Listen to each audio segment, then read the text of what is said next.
রাজ্যের শিল্পক্ষেত্রে ফের অশনি সংকেত। পুনর্বহালের দাবিতে অস্থায়ী শ্রমিকদের অনশন ঘিরে অশান্ত বার্ন স্ট্যান্ডার্ড। অনশন তুলতে গিয়ে নিগৃহীত জিএম, ডিজিএম, তুলে নিয়ে যাওয়ার অভিযোগ।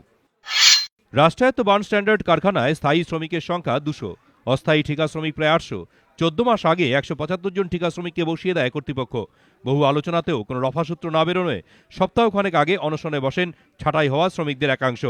জট কাটাতে বুধবার কারখানার জেনারেল ম্যানেজার শান্তনু সরকার ও ডেপুটি জেনারেল ম্যানেজার দেবাশিস ভট্টাচার্যের সঙ্গে আলোচনায় বসে শাসক দলের শ্রমিক সংগঠনের নেতা ও হাওড়া পুরসভার 3 মেয়র পরিষদ। শেষ পর্যন্ত অনশনকারীদের সঙ্গে কথা বলতে রাজি হন কারখানার 2 আধিকারিক। কর্তৃপক্ষের দাবি, আলোচনার জন্য অনশনকারীদের কাছে গেলে ওই 2 আধিকারিকের ওপর হামলা চালায় তৃণমূল। তুলে নিয়ে যাওয়া হয় তাদের। আলোচনার মাঝখানে হঠাৎ সব উত্তপ্ত হয়ে ওঠে।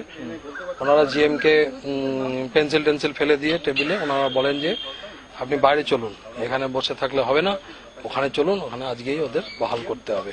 জিএম বলে যে না, আলোচনা যখন করতে বসেছি আলোচনাটা এখানে সেরে নি।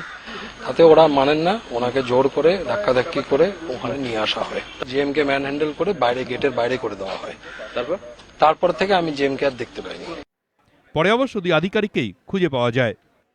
আমরা তো আতঙ্কেই, আমরা সমস্ত অফিসাররাই, যারা অফিসাররা এখানে আমাদের বাস স্ট্যান্ডে আছে, সবাই অফিসাররা আছে এখানে, সবাই আতঙ্কিত যে আমরা সুস্থভাবে বুঝতে পারছি না যে কি করব। আমরা কাজ চালাতে পারছি না, এইভাবে কাজ চালাতে পারছি না। আমরা বিভিন্ন রকম ভাবে আমরা এর মোকাবেলা করার চেষ্টা করছি। ঘটনার সঙ্গে তাদের কোনো যোগ নেই দাবি শাসক দলের। দায়িত্বপূর্ণ লোক আমরা গেছিলাম, তারা গিয়ে কথাবার্তা বলতে গেলাম তো জিএম সঙ্গে সঙ্গে ঘরের ভেতরে তার পার্সোনাল সিকিউরিটি স্টাফ ডেকে নিল, বললো না আমাদের এখানে কেউ কথাবার্তা বলতে দেবো না, আমরা এখন আপনারা বেরিয়ে যান। বেরোতে তখন আমাদের বললো যে, আমরা তখন বললাম ঠিক আছে তাহলে আমরা উঠে যাচ্ছি। তো উনিও আমাদের সাথে বেরিয়ে এলেন, বললো আমি যা কথা বলার আমি নিচে গিয়ে কথা বলবো।